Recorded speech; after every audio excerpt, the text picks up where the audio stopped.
Interesting that free speech warrior Elon Musk, who acquired Twitter for $44 billion because he believes in the principles of free speech, might be working with a fascist to on his aggressive censorship efforts. I mean, shocking, shocking to hear that, right? Yeah, Elon Musk, when he took over Twitter and in the run-up to that, he had a lot of very idealistic rhetoric that he put forward as to what his motivations were. It never really seemed too sincere to me, but I think we're seeing now in the way Twitter is actually being run is that he is not very committed to free speech. He's willing to maybe indulge a few pet causes. I think one he's particularly interested in is the rights of conservative speech in the United States. But Twitter is a global company, and there are countries all over the world where Twitter is very important and millions of people use it. And his commitment to actually upholding free speech in where it really matters, in instances of government repression in countries which are not perfectly democratic or undemocratic or authoritarian, it's really been lacking. And I think one thing we've seen recently is that Twitter India, under the previous ownership, it had a lot of pressure from the Modi government, which it resisted. But now that Elon has taken power, he's fired a lot of the staff in that office. And we're seeing a much more cooperation and you could say control of Twitter by the Indian government during a period where democracy seems to be backsliding in that country. Well, let's give people some context then on that democratic backslide, if you don't mind, Murtaza, because a lot of people would be familiar with Narendra Modi, I'm sure this audience is. But he's come. When did he come to power? 2014? Is that? Yeah, that's right. That's right. He came to power after many, many years of the Congress Party being in power in India, which is a more establishment liberal party of India. People had a lot of complaints with that party for reasons, some of which were understandable, but patronage and corruption and so forth. And he's at the helm of a rival party called the BJP, which is a religious nationalist party. Yeah. It's much Hindu more right wing. nationalists. Yeah. Hindu nationalist party. Yeah, it's much more right wing and so forth. And Modi had a very checkered background before he became leader of the country. He was actually prohibited from entering the United States for some time due to his involvement in human rights abuses and some massacres and riots which took place in India in a state which he was governor some years before. But now he's prime minister, and he is certainly changing India in many, many ways. And one way we're seeing is a crackdown on minorities and liberal civil society groups, crackdowns and consolidations of the press. So India, its democracy, which existed for about 70 years, it's certainly degrading and becoming something quite different. And you're seeing a lot of outcry about this from international human rights groups, the press, and so forth. And I would say, from the perspective of a social media company, that if the ostensible goal or ostensible reason for purchasing of Twitter by Elon Musk's part was to further a liberal ideal like free speech, you certainly need to resist a bit the attempts by authoritarian or quasi-authoritarian governments to crush that.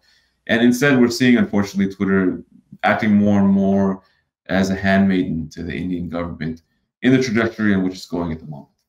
And the trajectory is, yes, censorship as well, but censorship that aids Modi's essentially political discrimination and crackdown of rights for minority groups, particularly Muslim citizens within India. I mean, 200 million Muslims live in India, but they are still a minority and are actively being discriminated against. I mean, Modi has used this tactic many times, right? I think most notoriously recently in Kashmir, where he was immensely aggressive in censorship, shutting off the internet for a long period of time, and that's obviously a majority Muslim state. How much of this is instrumental or foundational for Modi's politics and his rule over India, censorship as a tool to maintain the power of the groups that of the majority that he's kind of representing here? One thing people usually don't know is that India actually leads the world in internet shutdowns of this type, which you're referring to, which took place in Kashmir. And most of it, a lot of it has been targeted, as you said, against Indian Muslims, who are a very, very large minority, but still a minority in India. 200, 250 million people, something like that. But lately, and what we saw last week, is that this shutdown actually targeted a different province, which was not Muslim majority. It's actually a Sikh majority province or plurality, Punjab. And Punjab was a site of a separatist movement in the 1980s. It was an insurgency at that time in Punjab. And there's some dissatisfaction or unhappiness among many Sikh Punjabis with the Indian government for various reasons to this day. There's a gentleman whom the Indian government is trying to detain. He's a popular Sikh preacher. And the response was to shut down the internet in this province during that time. I think about 27 million people live there. By Indian standards, it's a small province, but by global standards, it's a pretty big number of people. It's almost a population of an entire country like Canada. So, the internet was shut down. People were not able to do SMS communications, many, many other things, all to catch one guy, ostensibly. And then during this time, a lot of global social media accounts commenting on the subject were withheld in India at the request of the Indian government to Twitter. So what you saw, unfortunately, was a shutdown of people's ability to communicate with friends and family, to operate normally in an entire gigantic province full of people. And, all in the sense of, cracking down on, you could call free speech. And maybe you don't like his speech of getting accused of being separatist or something like that, this gentleman who they're trying to catch. But, if a company has a commitment to free speech, and the grave thing that means, it means including all types of political speech, including political speech, which certain governments where you operate don't like. So, I think that this is part and parcel of a change in the Indian government. And if you're operating there as a company, you need to be ready to draw a line of what you're morally standing for or not. I think there's been a lot of pressure on companies operating in China in the last couple of years for reasons which are understandable and somewhat comparable to India. But now the question is not really being asked in India at the moment, even though we're seeing some evidence of crackdowns which are on the spectrum, which you may see in more authoritarian countries.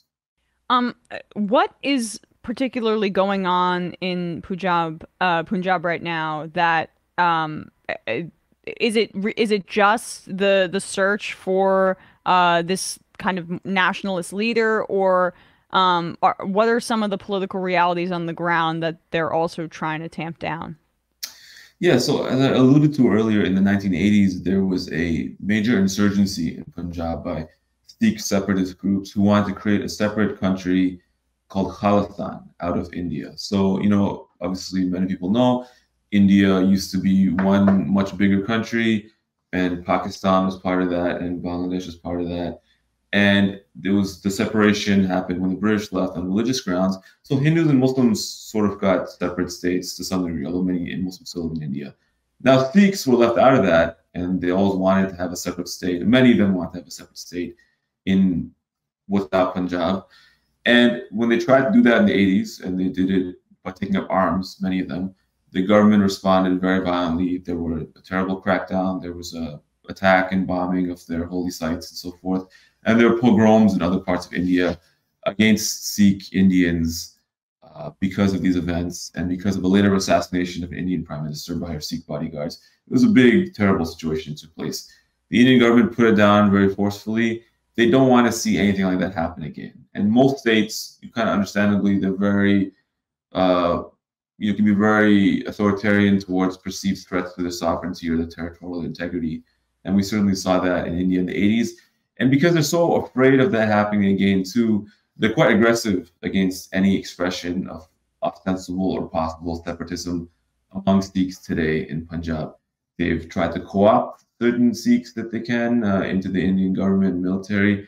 Those who are not reconcilable, or those who are quite committed to a separate homeland, or those who feel oppressed or discriminated against by Indian government with their minorities, they're considered enemies. So now, to the extent such a movement exists today, and you see it evinced in this gentleman, his name is Amritpal Singh, who's still on the run, and his supporters who still are also on the run in Punjab. It's an evidence of the Indian government's continued fear and paranoia about the subject. And states often overreact to threats like this. They often overreact, sometimes with brutality. And you certainly want to not encourage that, and you don't want to enable that when it seems to be taking place. Yes, and I know I'll return to the Twitter angle in a second. I'm trying to understand the full scope of this. How much of this also has to do with some of the protests by farmers groups because of what Modi has been doing in his time in power, which is like attempting to deregulate and privatize these sectors. So you can just think of the Indian government, the BJP government, it's a very neoliberal government in a way. It's neoliberal economically. Its approach to identity, you could say, is also neoliberal in many ways. So it's India as a country which is built in 70 years, it had like a socialist sort of founding. And because of that, there's this big sediment of subsidies and allotments which were kind of set up to keep the various many diverse groups of India satisfied in certain ways. One could argue that not all these are efficient, and maybe some, if in the interest of neoliberalism, they should be removed. I think there are many people in the Indian government which have that view, and but it's going to antagonize people when you do that. And secondly, there's also a perception of crony capitalism on behalf of Modi and people around him. So in 2 years ago, there in Punjab, there's a big protest movement. It was about water rights and dissemination of water between Punjab and their neighbor province Haryana. And people, there's went on strike. They took up the roads and so forth, and they actually did succeed in getting concessions out of the Indian government. Partly because many people in Punjab are relatively well off, landowners and so forth. They have some political clout as a result of that. So the Indian government did concede, but I think that it was alarming to them in some ways because it was still an expression of political power and assertiveness on the part people in a part of the country who have a history of many of them have a history of having some desire for their own homeland. So I think it made them nervous, and they're certainly not going to tolerate, or they'll be on guard against further expressions of political assertiveness in Punjab. And I think we're seeing that today.